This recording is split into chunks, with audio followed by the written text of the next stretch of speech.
This episode of the Local Hustlers podcast is brought to you by Flamingo Pools, your go-to maintenance and repair company in the East Valley. Stop wasting your valuable time trying to take care of your pool and let the professionals at Flamingo Pools take care of it for you.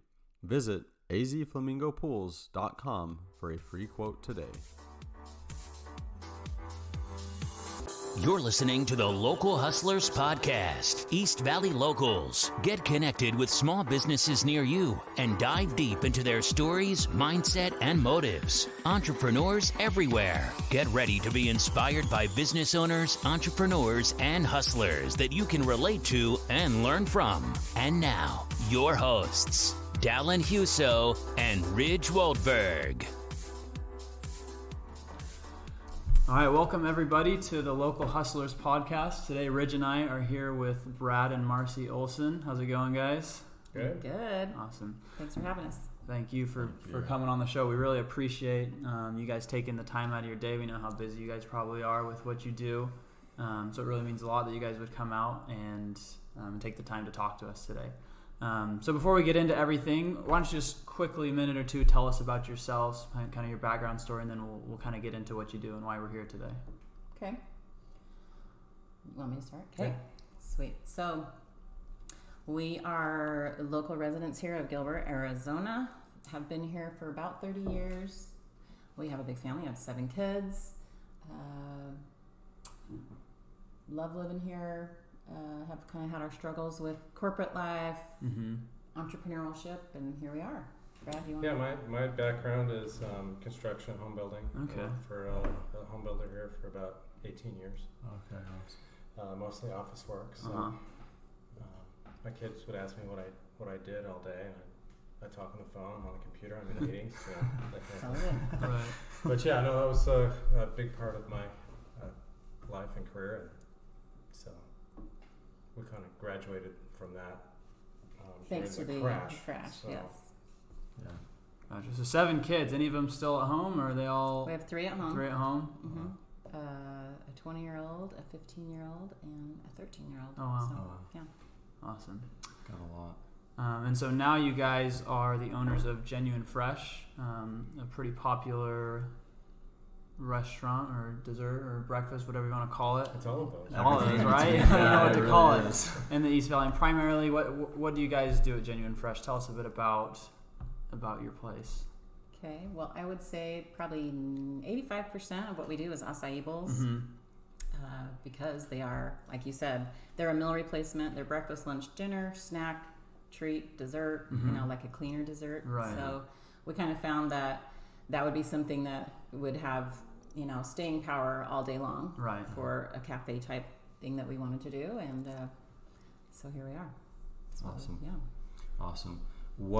For people that don't know, what is acai? What is...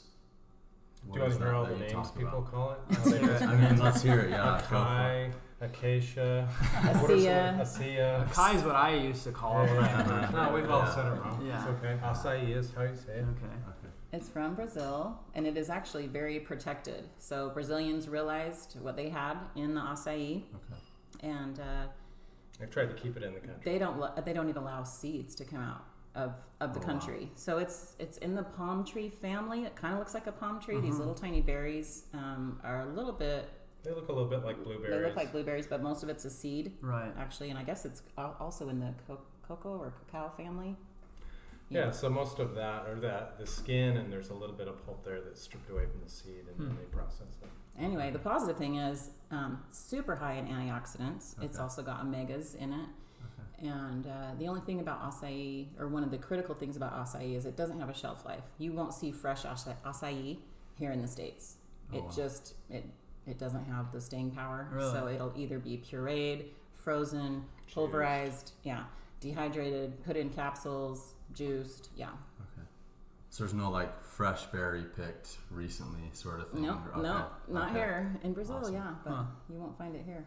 So acai, I think, is a bit more popular than it was a couple of years ago when you guys got started. So let's talk a bit about how you guys decided to get into this business. What made you decide to open up an acai store? Yeah, it's a little crazy because when we opened, it's about a little over 8 years ago. Was that 2012? 11? May There of weren't any 2011. other acai bowl places that we're even aware of. Right, And there certainly were in California where we kind of scoped them out. But we originally got into it because we were really into nutrition and we wanted to sell nutritional products. And it turns out people like acai bowls more than nutritional products. But anyway, that was kind of what got us into it. Well, also, I'm lactose intolerant. So when we went to California and tried these, a friend that we knew had a place in like the Newport Beach area. I was hooked, and absolutely knew there was nothing like it in Arizona. Right. Other companies had tried some. We won't name some of those big companies that had tried before we brought them to Arizona. Right. They just weren't that good. And so it's what I wanted to do.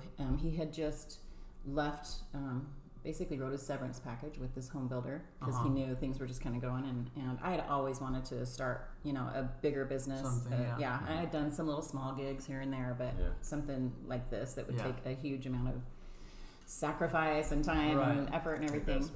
Investment, exactly. And so that's really where it started. So did you stop doing construction because of this, or did you stop and then this came along? No, I kind of stopped and then it came along. So I was about a year after I left the home builder that we took a year to try to figure out what business. It was about a year before we started. So while he was kind of closing everything up, were you getting everything figured out with how you could start the business and the acai stuff in general, or? No, he was completely he left, I want to say in spring of 2010, his corporate job, and then we... Yeah, about a year later we opened. Yeah. Okay. So we both did it all together, and when I say he was big on all the build outs and everything like that for our Gilbert store. Right. It was a shell. It had never been occupied before. Right. So when you have a husband that's in construction, it's super helpful when you open your restaurant, because we didn't hire anybody other than just, we hired the trades to do it. The plumbers and that kind of stuff. But as far as building anything, we bought our furniture used from a bar. They were like, "Hey, we're just gonna, throw this stuff out." I'm like, and it's kind of, it's kind of a little weathered. We're like, we're gonna weather it up a little bit more. It was wood furniture. Right. We re-cushioned the seats. Built our own tables from IKEA. I mean, it was a labor of love from the ground up. Yeah, exactly. We didn't have the big. Well, originally our colors were kind of that orange and green. If you remember. We were Thrive. Yeah. If you guys remember that, we opened as Thrive. Okay. So I guess talk about that a bit. You guys started off as Thrive, and then a couple of years ago switched over to Genuine Fresh. What was the reasoning behind all that? So it's kind of a funny story, actually. You want to tell the funny story? It wasn't funny back then. We went to get the trademark for Thrive, and back then it wasn't quite as popular as a word as it is now. It seems to be everywhere. Yeah. But we applied, and we knew there was a restaurant that had Thrive up in Seattle. But we thought we could just add Thrive acai bowls, Yeah, right. They were they were a vegan cafe. For those listeners that are interested in trademarks, Mm-hmm. you can't just tack on what you do on a word. They just don't accept that because the trademark people know everyone's going to call you Thrive, and someone else is called Thrive, so you can't do that. So anyway, we ended up contacting the owner in Seattle and saying, "Hey, we're here in Arizona. Can we get your permission?" "Oh no, we're going to be we're going to expand. We're going to national chain." So short story is a couple of years later they changed their name. They're still one shop. So anyway, we went through all that, but we started getting calls from people wanting to cancel their monthly subscription to another company. So there was so much brand confusion. There was like Shelf Reliance. There was a spiritual movement. There was a vitamin company.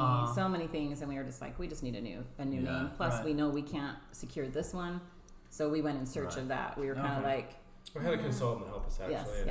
Helped us with the rebranding. So we have the trademark to Fresh. Yay! I mean, of course we did. We decided to, but yeah. How did you guys come up with the name Fresh? And it's spelled differently than what you would hear it as Fresh, because that right? trademark was gone. We had a consultant help us. A consultant, just talked about what we do, what we want to represent, and we really feel like I actually like the name a lot better than Thrive. Thrive is a verb. Fresh is what we are. It's fresh, and so we added the genuine on there to basically nail down the trademark. It gave us a lot better chance to get the trademark, right? If that makes sense. So we go by Fresh, but our official title is Genuine Fresh. Exactly. So, At the time, was that a pretty big mountain to get over? It seemed like a block in your way of success. Yeah, because signage is so expensive. Yeah. Well, and everything is bet. all the branding, the menus, Yeah. the Website. all of it. Yeah. Yep. Right. Well, because everyone in the East Valley is like, oh, I'm going to go to Thrive. Like, I'm I gonna think go to people still Thrive. still sometimes Want to go call get it a Thrive, Yeah. which sounds so weird to me. Want to go get a Changed, Thrive. Yeah. I'm going to get a Thrive, and it just, Yeah. I always laughed at that. And that's what it was. And so just the rebranding in itself is big besides the money. Yeah, a stuff. lot of people Yeah. thought we sold or... Yeah. There's been so many rumors. It's been fun. That's awesome. Well, how have you dealt with all of that, like adversity and change and things like that? Like, how have you dealt with the branding and stuff like that too? You know, it takes a long time to do some of that stuff to get people to kind of switch over their thinking as well. But you know, also just the financial part of it. There was a long time when we didn't have the right sign in our building. Exactly. It said Thrive, or we put up a banner actually. Yeah, we had like Oh. Thrive out Take down a front, sign. and then a banner. Like our Uh-huh. Tempe store, literally within the last year had. Oh, really? It just Yeah. takes a long time with municipalities. You got to get permits from Right. City of Tempe. Right. You know, so You get stretched a little thin, you know. Yeah. there's a lot of parts and pieces that we're handling every day. Uh-huh. But yeah. Have you guys had any other major setbacks throughout this whole process, or has the name change been the biggest thing you guys have had to go through? I don't setbacks. You know, being the first one here was interesting. Yeah. Trying to build Trying to educate. people's awareness around what's an acai bowl. Why are you calling it acai? It's acai. Mm-hmm. They're all correcting us. Yeah. So you know, we call ourselves a smoothie shop. People know what smoothies are. Yeah. Right. And then we'll talk about acai bowls. Or smoothie bowls. We call them smoothie bowls a lot. To That's like a way- older that's a way people. Yeah, people- Millennials yeah. are cool with acai bowls. Yeah. They got it. Yeah, it So sounds like, hip. we have smoothie bowls. Oh, a smoothie bowl. Got it. I want that. Yeah. Or they all call it frozen yogurt. Let's go get a frozen yogurt. Or they tell, kids will come up and they're like, kids, do you want the ice cream with the berries on top? And I'm just all, I'm cringing, but whatever works. That's what I do when I take Dallin in there. I kind of say that. You say that to Some ice cream Dallin? with Yeah. berries. Dallin's like, come on. Yeah. That's a good way to trick your kids into eating it. Right. Tell them it's ice cream. Yeah. That's good. What advice would you give to an entrepreneur or someone with a business that's going through, I think something at the time would seem like a huge setback or kind of something to stop your business from succeeding? There was a critical moment for us Uh-huh. when we had opened the Gilbert store, Uh-huh. and I think we were, I don't know, I just remember maybe 9 or 10 months into it and going, we've got to open another one. We got to do or We die. gotta We do got to keep something. going or die because it just Mhm. the volume just wasn't quite there. And Like it we're was hitting the edge of our runway. Like It was a huge leap of faith. So we Uh-huh. just started looking for another location. We found one in Tempe that was great because the build out was going to be minimal.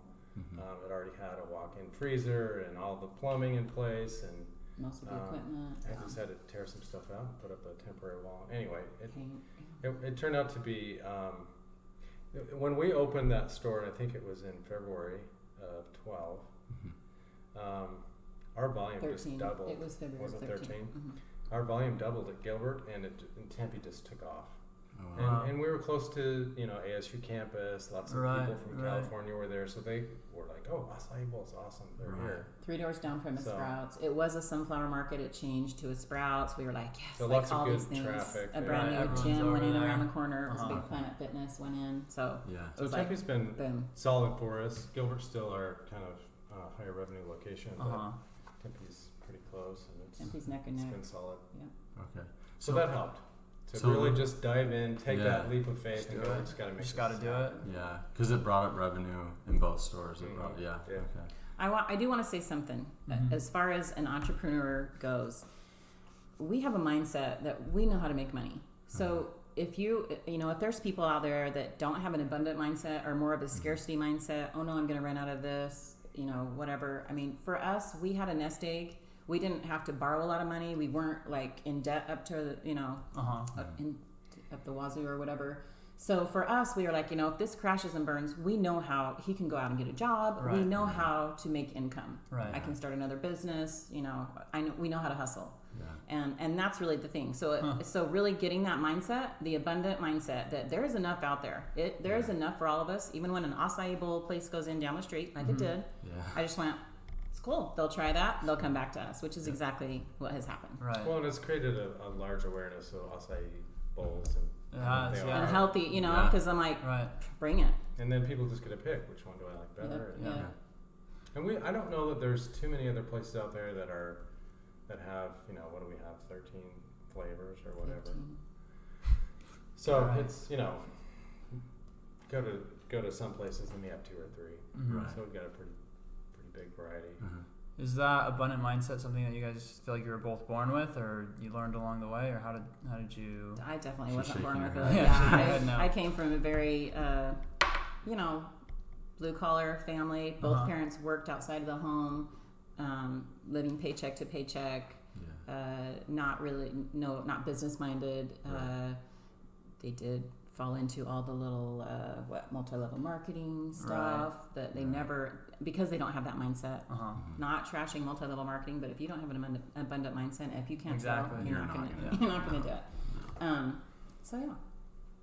Yeah, and you have to work on that kind of stuff. You have to read and listen and just kind of create that mindset. It's not something that most people are born with. Podcasts, all that kind of stuff. So neither of you have an education in business or marketing or economics? Neither of us graduated from college. Really? Okay. So awesome. I am, again, not a proponent of that. I'm very much a proponent of education. Especially, just to have something to fall back on. Right. So I'm not saying. Yeah, we actually moved here to be close to ASU for me to go to school in construction management. But oh, really? It just I fell into the workforce for a year just to get residencies where I wasn't paying so much. Right. But I started into home building. Got caught and into it. I got caught up with this company at the right time, and within just a few years I was in management. He'd grown kind of up in the doing what I business. wanted to do without a degree, and it just His dad had a construction company, a commercial construction company. He was running crews at 18. So when this company down here saw that, they went, school is what you've already done. So for that specific one. So anyhow. So without any previous college around business or entrepreneurship, was there a lot that you guys learned along the way as you started this business, or did you have any mentors along the way that helped you out, or how did you figure everything out? What helped me a lot was, again, my career in home building. Okay. Because I was in senior management. And so, we'd get together and talk strategy, and I was rubbing shoulders with accounting and sales and marketing, and, I was operations. So all of those things, for me, helped me get a big, broad picture of how does business work. Right. It was specific to home building, but the principles apply, right? So that's what gave me confidence to be able to do it. Obviously, a smoothie shop and home building. So there's there's a learning curve there, but principles of business are kind of transferable. Yeah. Totally. Definitely. And what about yourself? What do you think taught you the most? Was it just diving right into it alongside of him, or do you have any other ways that you learned? Diving in, definitely I learned that hard work pays off. I am, let's just call it what it is. I am the passion behind the business. I'm more of the face. I'm the connector. I love nothing more than being in the stores and connecting with customers. I know so many of them at all 3 locations, by name, by order. Awesome. There's Phil that comes in. He's like a retired guy that helps out vets, and he comes in every single day to our Tempe store. Really? I'm not going to mention his last name. But when he comes in, he knows he's going to get a hug from me, and he is going to order a large chocolate peanut butter smoothie, extra thick, served with a spoon, no lid. Wow. And I just love, there's so many customers like that, and so I'm sad. I'm not mentioning all your names right now, but they're all listening. And I know most of them from the Gilbert store because it's the one that we live closest to. It's close to home, But so connecting, here's what I have learned. So over time, we were right there in the business. We were washing dishes, making smoothies, doing the whole thing. And then as you have more employees and people that you trust, some of our own kids became part of the management team. And then you're able to step back, and it's like, oh, the entrepreneur's dream. And then you realize when you step back, it makes a difference because no one has the passion for your business like you do. No one does. Even your own kids. they have more passion than other employees, but they still, it's not their baby. It's not their thing. It's not what they don't wake up thinking about, okay, are we staffed today? Have I ordered this? Are we going to run out of that? You know, So to that, like because I've worked with family before and it either works really well or it goes really far south and relationships are burnt and stuff like that. So how have you guys, husband and wife, and then like you said, your kids have worked for you too, how have you managed to keep like your family life and your work life separate and together at the same time? Yeah, balanced. Yeah, have we figured that out? I'll just say, to me, relationships are more important than business. We'll lose our shirts before I would. You know, there were times that our son, who will be listening to this podcast, most likely, you know, there were times I just wanted to wring his neck. But he's my son, and I love him. And, you know, when we were frustrated with him, there was never, ever a point where we were like, well, we're going to fire Jake, you know. Right. And, you know, of course we were so happy for him when he found another opportunity. It was like, we could tell, it was like, okay, it's time for him to move on. He does want to move on. We need to figure things out. And he left us several months ago. We're so happy for him. Yeah. We do have a daughter that does our social media. She lives in Atlanta. Okay. Maybe that works because she lives in Atlanta. No, I'm just kidding. She just moved there, but she's a photographer and visits here a couple times a year. Cool. Gets content from, you know, she can get photography wherever. You know, Jake did a really good job for us, but it got to the point where I think he got frustrated with us because whenever we were together talking, it wasn't about family. It was stuff always around family, or you know, it was we got to do this and this and this, and it just became because like, he's married. About. He wasn't living at home, so when he'd come and it was like, okay, so, we you realized. know, he probably at that point wanted to wring our necks. So. Right. For sure, it definitely went both ways. Yeah. So just finding a way to separate the two, the family life and business life. And I can maybe say there's we a good weren't way to do that, and maybe there isn't. we weren't that good at that. Yeah. We have other kids that have worked for us just as employees in the shop. Kimball is one of our backup food truck drivers. He doesn't necessarily love this, so that's why he's in the pool business. You know what I mean? It's what he kind of likes better. We have a 15-year-old daughter that works for us. She's learning great people skills where most 15-year-olds, you know, aren't working in retail. She started with us at 13. Wow. She works the food truck. Yeah, she works the food truck. Yeah, That's it's really great good. for her. And, you know, she still complains about it, but she sure has a lot of spending money. I was about to say, likes do they that part. complain or do they enjoy working? She doesn't complain as much anymore because Right. school has started and she's got her Vans and her, you know, whatever. She loves when we hand her Her cash every week. Birkenstocks. Yeah. She makes great tips because she's young and so.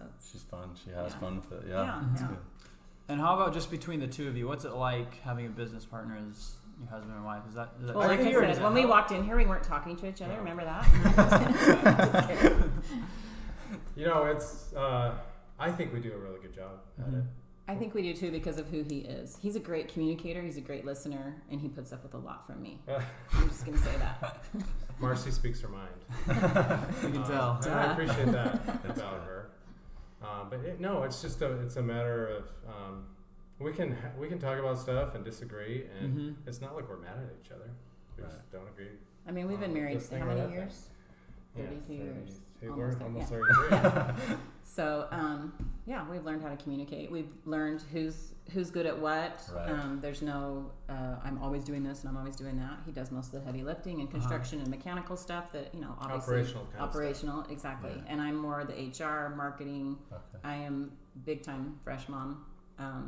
Not to a point where it's uncomfortable, but I want, and that's another thing I do want to touch on. She's talking about to the employees. Right? I am, yes, to the employees. Right. Like, I just want to touch on that because to me, it's so important in a business like this where, of course, you're going to be hiring college students, high school kids, Right. for them to feel valued. And because without that, you're going through a lot more employees than you would like to, and that's another one of the big things, big issues that we have is staffing. Turnover, staffing, loyalty, dishonest. It's turnover because of the position or the state of life that these kids are in. You know? Right. They're not going to be there long, not because they don't like you. No. It's just they graduate from high school. I'm going to go do this. I'm going to do that. You know? Yeah. So, but we've had a few that have stayed for a few years. That's always nice. But yeah, for the most part, when I do our kind of tax, stuff at the end of the year. I'm surprised at how many W-2s. You're going through. Like what? Yeah, we had that person for a couple months. Yep. Yeah, I think that's, people that own a business, one of their biggest fears is hiring out people, just the fear of them either not having that passion or quitting, and then they're scrambling to get something there's figured dishonesty, there's theft. Exactly, We've had all of that, the betrayal like you couldn't believe. People that you super trusted, and Did you ever want to just keep it small and not have to deal with employees and just keep it a family thing, or was it always the goal to just find out how to I don't think we ever had in our mind it would just be us. No. We were super happy to hire our first employee. Yeah. Just after like 2 months. I mean, we had 7 kids at home when we opened. Oh, wow. No, we had one daughter married, but she worked for us. She had a baby. So you pretty much had... all of our kids have worked for us. Yeah. There's not a child of the 7 that hasn't worked for us in some capacity. Even our 13-year-old son has washed dishes. And, loaded and unloaded. Right. Do you spend more time cleaning your pool than you spend swimming in it? Then call Flamingo Pools today. Flamingo Pools is your go-to swimming pool maintenance and repair company in the East Valley. Whether it's weekly maintenance, repairs, green to cleans, or one-time cleanings, Flamingo Pools will take care of you. Honest, reliable, and innovative. Just a few of the many good things Flamingo Pools customers have to say about them. Ask them about their mineral treatment, which will keep your chemical levels down, allowing you to have a healthier bathing experience. At Flamingo Pools, they know that your pool was made to be enjoyed, so let them handle the rest. Check them out at azflamingopools.com or give them a call at 480-422-6013. Mention this podcast and you'll get your first month of maintenance completely free. That's azflamingopools.com and 480-422-6013. So you mentioned that one of your kids works on the food truck. Is that something that came along afterwards, or did you guys start off as a food truck, or what? We did it backwards. Point? A lot of companies will start with a food truck and then do the brick and mortar. We brought the food truck idea to life as a way to promote. It's like a walking, operating billboard. Right? Yes, it's a great marketing tool that pays for itself and is actually profitable at this point. So, yeah. And we don't take it out that often. No, really, we don't. It's available. We have found it is available. Food truck. Except for Saturday mornings, we're at the Gilbert. Yeah, we're at the Gilbert Farmers Market every Saturday year round. Okay, that's a huge thing for us because it's our crowd. That's the one thing we found out is food truck events are for food truck people that want the carnival food. Typically, they want a meal that's kind of heavier, They're going for the wings or the lobster lady or, or the treats. And so we have found farmers markets, vegan events, fitness events, sporting events, that kind of stuff where people go, oh, there's something healthy here. Yeah. So it's a satisfying, it fills you in a good way. Exactly. You don't regret it after you Exactly. I always tell people, wait an hour. You can go to Dairy Queen. I'm sorry I said that, but or eat here. You're still going to have, your sweet tooth is going to be satisfied, but you are not going to have afterwards. In fact, you're going to have energy typically. I always tell people, just pay attention about an hour after your meal. Yeah, it's definitely my family's favorite go-to dessert, especially my mom being a pretty healthy person as well. We do know the Huso family quite well. Yes, and your new wife. So anytime you want to get a dessert and not regret what you did afterwards, we always hit up Genuine Fresh. Awesome, we appreciate it. And then kind of going back to you said you guys kind of had a nest egg and you funded pretty much all of it yourself from the beginning. Has it always been that way, or did you guys do everything yourself? No, we've had to borrow a little bit here and there. We took out a loan to buy the food truck. It's already paid off though. Awesome. So just stuff like that. We have slimmer times of year, right? Where it's can't wait for the heavier months. You know what I mean? Is that winter when it's cold outside? Do people not December want is December is our slowest month, which is odd because you think it's cold or it's weather, but January is usually about the same temperature as December, right? But January just kind of takes off because it's everyone's eating. They're eating healthy. We're here we go. They're all back at the gym. Yeah. Every one of our locations is near a gym, by the way. Did you do that on purpose? That was intentional. Yes. Okay, so that was all planned out. That was all planned out. And at our Gilbert store, I mean, the first thing we did is made sure we had memberships there. Back then it was Fitness Works, and made sure we knew the owners and made sure they were cool with us. I mean, literally, we would stand outside with trays of stuff and force feed people. You can't believe how many people say no to an acai bowl sample. Really? Like, you don't know what you're saying no to right here. And then we started doing protein drinks for them, you know, for the gym people. But yeah, literally like handing them a sample and a coupon and pointing, walk right over there. Or I would give out free stuff all the time. But yeah, pounding the pavement, that was big. Sorry, I forgot the original question. I'll go off on tangents. No, it's totally fine. It's totally fine. What has been your marketing techniques like from start till now? I mean, now you have several locations. Our best marketing technique early on was what we called Free Mini Day. And a mini is just a small acai bowl. It's like a 5-ounce cup. And we would give them out the whole day we were open on a certain day, usually a Saturday. I think our record was like 800 in one day. My goodness. Which That's was a crazy. lot of product it boosted to give our away. business because, you know, people are texting their friends, Get in there. "Oh, this is so good," and it just became a huge promotion. And yeah, it's kind of expensive to give away product, right? But advertising is expensive. Yeah, you're either paying marketing dollars. I'd rather have someone experience it than to look at a picture somewhere and go, maybe I'll try that out someday. Absolutely. So that worked for us. Word of mouth, social media. I don't know how we would have done this 10 years ago. 10 years ago, no way. And Instagram kind of came up as we were around the developing. same time, right? Yeah. It became our biggest platform. Yeah. I think for any small business, it's so much easier to start and get known now with the free marketing you can do with Instagram and Facebook. It's tough now because Instagram and Facebook have really made it hard for businesses. So, you know, you just have to, Unless you're paying. and you have to really do things to engage your audience. And you said you have a daughter that does most of that. Does she know a lot about social media marketing, or she just does. figured it She's out? actually an entrepreneur herself.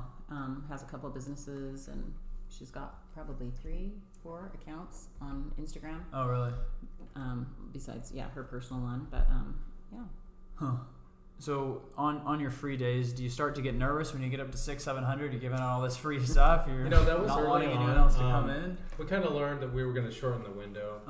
We're like, do a 4-hour window all day long. Or else you start to get the people that are only coming or on the free people that days. came in the morning and they brought their 8 kids again at night. And Change it's their like, outfit, put a hat on. We're not Chick-fil-A. You don't have to dress like a cow. It's all good. So we still do those, but now we do them like dollar days, and we'll add with, you were there. Yeah. You were there for one of them. So that one was not an $800 day or 800 customer day. But yeah. That's awesome. That's a really good idea. How about when you guys were starting out and you came up with all the flavors? How did you go about coming up with the different flavors? Just playing around. We would have acai is from Brazil, right?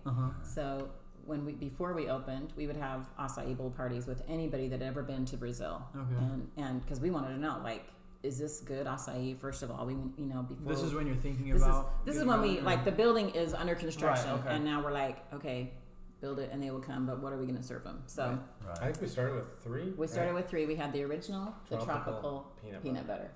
That was it, just 3 bowls. And then it was like, take the original, tweak it a little bit. While we were working there, I'd always be like, well, I'm going to try this. We can get this frozen fruit. Let's, Because it was literally like Brad and I there all day from open to close. We would sometimes have our kids in there. We would bring dinner. I mean, our kids have so many memories of, like, especially our little kids, like hanging in the back room, playing, video games or whatever. I noticed that when you add peanut butter to an acai, to blend it in with fruit, it becomes really kind of creamy, right? Like almost milkshake-like. Right. So I was like, what other nut butters can we add to make it creamy? Because that's kind of a thing. Yeah. So we did, pecan butter and walnut butter. We had cashew butter for a while. And we make ours all fresh. So our walnut butter, pecan butter, we make it pretty much every day. It's a secret recipe. So you're not going to share that to the podcast? Yeah, that's the running joke. We tell people we make our own peanut butter. Like, really? It's literally you put nuts in a blender and turn it on. That's it. We don't add salt. We don't add oil. Really? Sugar. Wow. So it's walnuts in a blender, pecans in a blender. All right, guys, take note. Everyone take note. So vegans unite. We got you. You just have to blend it enough where it gets smooth. Okay. Is that one of the more fun parts of the business? Coming with different Creating. flavors and recipes? Yeah, I mean, that's, Definitely. Yeah. Anytime we're rolling something out, and it's often actually. Yeah. So. Yeah. We're working on some Yes, different we are. protein shakes. All right. Yeah. I'll Stay tell you tuned. guys. Yeah, I'll tell you guys mine. But what's your guys' favorite flavors? My go-to is raspberry pecan Uh-huh. because I am lactose intolerant. Okay. So I love how the pecan butter brings that creaminess. Also, the healthy plant-based fat. It is just more filling. I love raspberries. Always have. I'm a Cache Valley girl, so Bear Lake raspberry shakes at LeBeau's. I mean, come on, I grew up with raspberries. So yeah, that's mine. And I just kind of stick to the original for the most part. Mm-hmm. Yeah. I really like Classic. that berry And that is- tang in my mouth, and it is our most popular flavor. Is it? by We're just far. like every other restaurant. If you try the original, you're not going to try another one because you liked it so much you don't dare. But I'm just always like, you have to try a different one. They're Out of your so comfort good. zone. So the 'Cause, yeah. people you see that coming all the time, are they just getting the same one every time? A lot of them do, and then they get burnt out, and then we don't see them for a few months, and then they come back and try a new flavor, and then they do it again. Yeah. It's so funny. So, but yeah, there's so many people that we know from years ago that used to come in, and then all of a sudden they'll come back. Hey, it's been a while. They'll come back, and then they order something different. We'd always get concerned when we saw someone every single day. Like, They're gonna. you're stop. going to be here for like 3 weeks, and then we'll never see you again because you just get burned out on Yeah. it. So we But you kinda know what? We caution still them. have Matt medium peanut butter. He comes in, I would say 4 or 5 times a That's week, and true. has been for 8 years. Really? It's rare. Amazing. It's Wow. rare. It It's pretty happens. rare, but he does come in. Every employee knows him. So yeah, it's kind of fun. Yeah, I'm a big tropical guy. Yeah. Yeah. I'll tell you what I think is super underrated though. I had the raspberry lime one a little bit ago. I like sour kind Yeah, of tart yeah, flavors like as tart, well. And yeah. I'd never had that one before. And That one's really good. I'm a big fan. So. Yeah, that's one of my. Yep, chocolate peanut butter. I have to say is my second favorite. Okay. But I ate it. I was like the guy that got burned out. I ate it every single day, probably multiple times a day for at least 2 years, and I literally had like a reaction to peanut butter for a year. I couldn't Really? eat peanut butter for a Wow. year. Yeah. Wow. I'm fine now, everyone. I'm back to You back to recovered? liking it, but Yeah. I'm not gonna have it every day anymore. But that's a really good one because of the protein, so it like sticks with you. That one's a meal replacement. Okay. So good. Yeah, that one will fill you up. Yeah, it's a good one. I'm always impressed when someone gets a large chocolate peanut butter And eats That's the whole thing. dense. and eats Or large Oh, chocolate wow. coconut. That is our Yeah. most dense it. Yeah. bowl. Rich. I should say richest. Dense doesn't sound Rich. good when you're talking Yeah, about yeah. Okay, so real quick while we're on flavors here, can you tell me a bit about pitaya? Because I know it's a different option than putting in acai, and I'm not too sure about what Yeah, that is what is exactly. pitaya, right? Pitaya is dragon fruit. Okay. I mean, that's the short story of it. The pitaya we get comes from Nicaragua. Uh-huh. And It's actually like a cactus flower. it cactus is. bud. It's in the cactus family. A lot of your Hispanics that grew up in Mexico and all along Central America grew up with it, and they just find it all over. I'd have customers come in and saying they remember, just always having pitaya like dripping down their arm because it was just everywhere. Wow. And again, it's really high in antioxidants. It's the flavor. The thing about pitaya is the deep, rich pink color. It is such a fun color. It And is so, the color. obviously it's got the that comes from the antioxidants in there, the riboflavin and all that kind of stuff. It also has omegas in it. Not as flavorful, but That's generous. yeah. So yeah, we'll add other stuff to it. Like our pitaya colada is.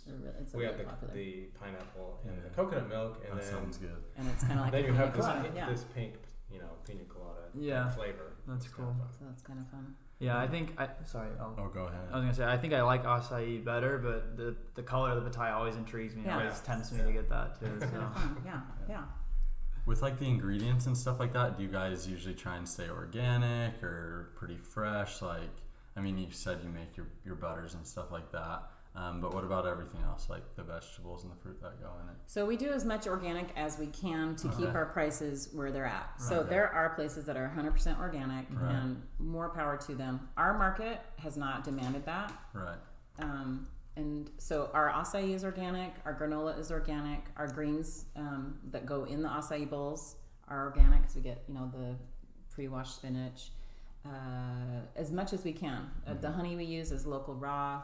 Trying to think of some of the other. We do as much organic as we can. But I will tell you, one of the biggest struggles we have is our food costs. Really? You know, people want to compare us to ice cream or frozen yogurt. Totally different. The food costs, Yeah, it's kind of like comparing like a real fruit juice to soda. You know, you're talking about Right. A flavoring versus all food. the actual food. And So stuff that people goes have in. asked so many times, like, why haven't you guys franchised? Why haven't you expanded? Uh-huh. And literally, our food costs keep franchisees from being really interested in our opportunity. Right. Because they're like, oh, your food costs are higher than the average. Yep. A good franchise is going to be in the 20 to 25%, food cost of revenue. Yeah. That's not where we're at. Mm-hmm. So. And yet, we're not willing to skimp on that. So Exactly. we're still in business. Yeah. You know, we're not traveling the world, but we get a vacation. I mean, we do stuff like our apple juice. We get it at Costco. Okay. And it's not from concentrate. Mm-hmm. So, it costs a little bit more, but that's just something we do. It's something that you're not willing to compromise. Mm-mm. Yeah. Just you want to stay fresh to the name. Exactly. Yeah. Yep. Absolutely. That's good. So let's go back a bit. I know at the beginning of the podcast you mentioned that you always wanted to start some sort of business, or I don't know if it was a business or a restaurant in specific. Was this kind of something that you ever had in mind? Did you want to go into like a restaurant, a healthy sort of thing, or did you just generally want to start a business? Yeah, I would say no. I wasn't ever saying, oh, I totally want to do a restaurant. I was more into like real estate investing, property management, which we also do that as well. But I will tell you, probably the biggest reason and the biggest story behind opening Fresh or opening Thrive back then was food. Knowing that food can kill or food can heal. Mm-hmm. And we'd had an experience with our son that's 13 now, but when he was a baby, like I didn't know a whole lot about natural remedies and all that kind of stuff, but he was born and was allergic to everything, and we didn't know. And he had a rash around his face, and he had or around his mouth, and always had a rash, and it was always ornery, whatever. I'll make this as quick as possible. We were getting creams from doctors, we were getting all this kind of stuff to put on topically, but nobody was getting to the root cause. We went to a naturopath, found out he was allergic to all these things, and that's kind of a long story. Once we removed all those allergens, corn, wheat, dairy, sugar, we removed those from his diet, completely healed. He was a different kid, a different baby. His temperament changed. I mean, it was like he was so happy and healthy, and that changed our family big time. That's when I really got into, okay, food is medicine. Food is medicine. And I became really passionate about it. I thought I was going to become a life coach or a health coach.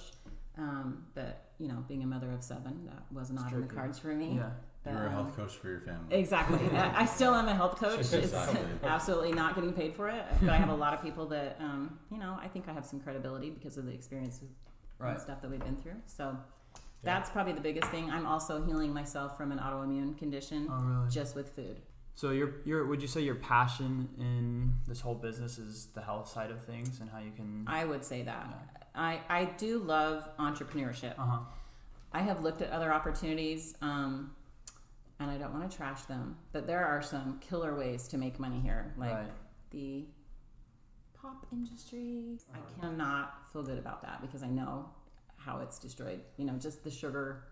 So, knowing it's like, food costs, that'd be really great. But I can't feel good about it. But it's not you. It's not me. It's not me. Yeah. Where the cup costs more than the content. Exactly. Exactly. Yeah. Well, I think that's what makes a business most successful is when it's your passion, not just what you think is going to make the most money. Because there's some people where soda's maybe their passion. They don't really have that draw to health, and so they're able to be really successful with that. But it's just not for me. You know what I mean? But I don't.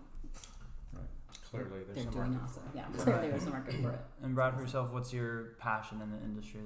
Along the same lines, or? Just doing it. Making it happen and seeing it kind of just get built. I love to make things. Yeah. He loves to see how things work. See how they work. Start at zero and create something. And I will say, talking about passion,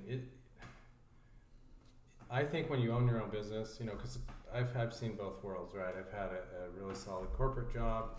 It has its advantages, and I've then had our own stuff. And it has its advantages and disadvantages. And one of the things you have to do is keep that passion alive, kind of keep that going, because you have your ups and downs, you know. And for business owners, at least, in the situation that we're in, I have to keep telling myself that this is a good thing, because what happens is I get dumped on with all the stuff that's broken, not working, calls, hey, our refrigerator's not working at a certain store, or this delivery didn't get made, or we're out of that. And it turns into like, oh, that's all I hear is the negative bad stuff that's not working. But yet there's so much that is. You just have to kind of keep that alive by reminding yourself and just keep going, Because after it's been 8 plus years, you hit that kind of 7-year stretch. We've gone through the 7th inning stretch and gone, we're still here. Yeah. Is it pretty cool to kind of just step back and see how it's grown, see what it's become so far? Yes, it is. And like he said, we do get a lot of negative stuff. So because I'm working with marketing and human resources and all that kind of stuff, I'm also doing like Yelp reviews and Google reviews. And I'm the one that gets called when someone shows up to the store at 8:57 and my employee goes, "Oh, I'm sorry, we're closed." And I'm like, jerk, don't show up at 8:57. Try to order 10 bowls, first of all, Don't be that person. But I'm like, but can you understand? Like, these guys had plans. It's a Friday night, and you know what I mean? Right. I'm the one that gets dumped on with all the customer service issues and that kind of stuff. So you start to think, man, this sucks. And then I get some really awesome experience from a customer. You always hear about the negative ones. Right. Maybe 1 in 20 positive experiences gets back to me, and it's so awesome. Like, I can go for weeks on one super positive experience. It where outweighs all the negatives. when one of our employees just goes, out of their way, or it's just, a kind of a regular experience, and someone just discovered us, and it's going to be life-changing for them because how this nurtured. So here's a tip for any customers out there, that are looking at businesses or they patronize businesses. It makes me a little bit crazy when I get a review on Google or Yelp or whatever, and they say, "I've been coming here for years and I just love it, but today." And it's like, that's what you're going to review? You've been coming here for years, and today we're going to get you've loved negative. us for years, but you haven't said one thing, and today this bad thing happened, so now I'm going to tell you about it. Right. And I understand it's human nature, but maybe we ought to just think outside of that. Hey, let's pass along more compliments. Let's, as a small business community, if that's what we're interested in, let's kind of buoy each other up and encourage each other, because it's sometimes it gets tough to hear all of the whatever, this happened. When they don't know what's going on, maybe that employee that you had a bad day and they accidentally, didn't mix something well enough. And it's like, just give them the benefit of the doubt, because you've been going there for years, how good they are. So why bash on that person for that one day the 365 that they've been coming there. Well, and I can tell you too, as an owner, reaching out to that customer that's had that experience, doing that the right way is critical. Just totally validating them. And I mean, we've had serious allergen type things happen where they ordered something without nuts and it accidentally, employee error, whoever took the order didn't pass on the information to the next person. And it's, it's like, of course we have insurance and stuff but I think because of the way we've handled it and because of the specific customers that we've had, they've been understanding. They've been like, they've been so gracious and gone, I'm not going to try to ruin your business because your employee made a mistake. Although we train them, we do everything we can, but mistakes happen. Right. Yeah, absolutely. I think it really helps if you have a business to have a passion for it when all the negative things come, because when you get that one positive thing, it's critical. Yeah. And it does help to take a look, take a step away and just kind of look back. For sure. Go, wow, it's been 8 look years. At the big still picture. Around, and people generally like our product. We have all these stores, people still. Yeah. What would your advice be to maybe a young entrepreneur, someone wanting to open up any sort of store or restaurant that has a passion and maybe is kind of on the border of whether they should do it or not? I would say do some research. So entrepreneurs are going to fail, like we failed in other businesses, okay? Right. And a lot of the times it's because, I love this thing, and so everybody loves it. But that's not always the case. You know what I mean? So you've got to make sure that there's a market for the thing you're super passionate about. Yeah. And if there's not, so do as much of that research as you can. Try to take the emotion out of it, which is so hard when you're a passionate entrepreneur. You have to take the emotion out of it. Yeah. That's where he comes in. He's Mr. Analyze everything. And so we do have a good balance here. I'm like, so we're just going to totally do this. He's like, hold on, honey. Let's look at the numbers. Let's do this. And I'm like, But yeah, definitely. Yeah, location's kind of a big deal too. For sure. A lot of people will have do everything right except for location. And I know, for sure your Gilbert store is in a pretty prime location. I don't know if it was always like that when you started or... No. It is prime and it isn't. I mean, it has wasn't. no street frontage at all. No. But it is close to a gym. And a hospital. That's been a big thing. Yeah. Right. Yeah. And honestly, being close to Dairy Queen has helped us because the mom will take the kids to Dairy Queen and get her something at Fresh. Yeah. So that's actually been helpful. Genius. But yeah, I do know, at least for that location, it really is a go-to location, at least for the kind of the high school group of people. Yeah. I remember being younger when you were hanging out with friends or going on a date, kind of the go-to as well. Let's just go. Let's go get Fresh. Yeah. You say to your date, "Want to go get Fresh?" Wanna get Fresh? And you're like, "What?" It's a video that's coming soon. Oh, yeah. What about back in the day when you asked them if they want to thrive? Exactly. I'll thrive with you. It's just not as fun. Like, no, too soon. You're like, no, it's really good. It's really good. It's all good. Yeah. Was that kind of an immediate thing, kind of the success or kind of being a go-to for the younger generation at least, or did it take a lot of effort on your part to I wouldn't even say effort. I mean, that's not something, that's just something that happens organically through word of mouth. Right. I mean, I would just say, more people tried it. We had a few, it would show up on Twitter. People would tweet about it, all that kind of stuff. I mean, one of my favorite tweets that I retweeted was like, this was back in the Thrive days. I want Thrive so bad. I would go with, what's the guy from Harry Potter? Baltimore or something like that? Voldemort. I would go with Voldemort to thrive right now. It's like stuff like that. You're just like, hey, she's obsessed. I love this. You know what I mean? And then that would just go That's viral. awesome. Everybody would retweet it. Yeah. So, just getting into that crowd, finding what they're not there for the health benefits. They're there because other people that know about the health benefits are there. Yeah. So, right. And it caught on. Oh, and it tastes good. It tastes good, and That's a good point. Yeah. Very good. Very good. Well, what do Brad and Marcy have planned for the future with Fresh? What do you guys plan to do to keep things fresh around here? We are looking at more vegan offerings. Okay.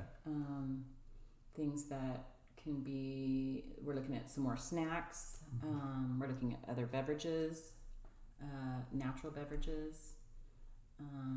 We've considered adding a few other products. Sorry to interrupt, but you have acai bowls, you have smoothies and protein shakes right now. And Is that juices. juice? Okay. Mm-hmm. Yep. Yeah, and then we do sell supplements and proteins off the shelf, but that's not like a huge part of our business. But, I mean, we've considered other things, Yeah. We've considered partnering to expand. We get every once in a while someone will come in and we'll get all excited about it and then just realize they don't get it, like they don't know what it's going to take to is this someone that we can really work with. So we're not closed to that. We're very open to that for the right person. So we've considered things like vegan fresh salads, that kind of thing, or even soup for the cold time of year. Avocado toast. Avocado toast. Love that. I would recommend that. Yeah, right. So you would kind of look at eggs expanding with into ours, different sort of healthy options. Because there's people. The vegan craze is not going away. I mean, people are realizing that it's getting bigger. It is getting bigger, and you put vegan on your restaurant or your cafe, and it's just gonna attract. Having said all of that, though, we know that kind of our core thing is our acai. It is the acai. Yeah. So these would just be kind of more supplement and. It's like for someone that's coming in that maybe they're diabetic and they can't have that much fruit because there is a lot of it's still sugar, even though it's fruit sugar and it's natural and your body knows how to metabolize it. It's going to be hard every single day for some people. So it's like, oh, you're here with a friend, she's having the original, and you can have a salad or something else. So Cool. Well, I gotta ask one more question. So I know you guys have your fancy spoons. Is it the green and the pink spoons? Yeah. They're green. The green spoons. Is there a big cost that goes into that? Is that worth? They're 4 cents each, guys. Make sure you take them home and put them in your utensil drawer. They're very handy. I was gonna say because I think everyone in the East Valley has a couple of fresh spoons. And so I'd imagine it's a good marketing. And we would love to do anything that's sustainable. I don't know if you guys remember the Thrive days where we had the bowls. Yes. And then it became really cool in the high school crowd to steal them. Those were $7 each. And that became really costly. That's to very continue. costly. Yes, so we had to get rid of those. And then, of course, everyone that was super, interested in helping out the environment was mad that we had just the paper bowls now, But it's like, guys, Yeah. we tried. Yeah, the spoons are kind of they're an icon for us. They're, They are. Yeah. They sit in our drawers for years. Well, they're so great to eat ice cream or something like that out of them because it's not a deep, you know what I mean? I eat cereal. Let those just be a reminder for you to come in often. That's what I think. It is spoons. I'm out of spoons. Let's go in. I'm running out of spoons. I need to go into Fresh really quick. Yeah. Kids that bring their lunches to school and they have yogurt with a Thrive spoon or a Fresh spoon and they're like, after school now we got to go get Fresh because we were reminded. Awesome. Well, that pretty much wraps up everything we wanted to talk about with you guys. Before we kind of close up, is there anything else that you guys wanted to touch on or go over before we finish up here? I just want to thank the community. Honestly, it has been a great 8 years, and we expect to have, 8 more great years. Right. And it's all been because of the loyalty that Gilbert, Mesa, Tempe, Chandler, and beyond has. We have a huge following in Queen Creek, actually, that comes all the way into either the Chandler or the Gilbert store, and they're always like, and we're looking, but nothing announced or anything. But we'll see. We'll see. Tuned. But we have a huge following there. We have a huge following in the Northeast Mesa. People are begging us to go to Scottsdale. Oh wow. But right now nothing to announce there. But we're just so grateful for our loyal customers. They've been so good to us. That's awesome. It's been fun. It really is the customers that makes the business business work, isn't it? Yep. And we do have, I have to shout out to our employees. We have some rock star employees that we could not do this without, and I value them, and I think if they've been around long enough, they know that we value them, and that's something that I'm also passionate about, because I'm passionate about relationships. We have a lot of our college students that will go off to school. They come back for breaks all the time, and that says a lot. Like, they want to come back and work for us all summer, and then we're like, like right now my scramble is all my college students are leaving again. They're leaving the area, NAU and U of A up to Utah, and so we're like, so I'm hiring again. But that says a lot. We appreciate that. Awesome. And we appreciate you guys, and thank you for coming on the show. Like we said, we know how busy you guys are, coming in with vegetables in your hand. So you got places to be and places to go. Fresh, guys. It's fresh. You know what? And we love entrepreneurs, so we just we're all about that. So anything we can do to support that. Sure. Do you have a quick spiel you'd like to give to maybe people that have never been to Fresh or kind of want to know a bit more about it? Fresh is delicious, and you should try it. It's such a great, it's refreshing for this time of year. It's all whole foods, so it's nice, and there's lots of fiber in there. In case you're wondering if this is going to fill me up, it is. It's not just a chick flick. It is not just a chick flick, right? Get those. And we used to be just a chick flick, and then we started getting, the guys from the gym. It's like, nice, check it out. So it's really good, but it's good for you. And and if you haven't been in before and you want to try it, when you come in, make sure you get an acai bowl, because everyone's had a smoothie or whatever, but it's our flagship product. And original's always a good place to start. For sure. Amen. Cool. Yeah, we could definitely second that they're delicious. Yep. Thanks for being here. Thanks to everyone for listening, and we'll catch you guys next week. Yep.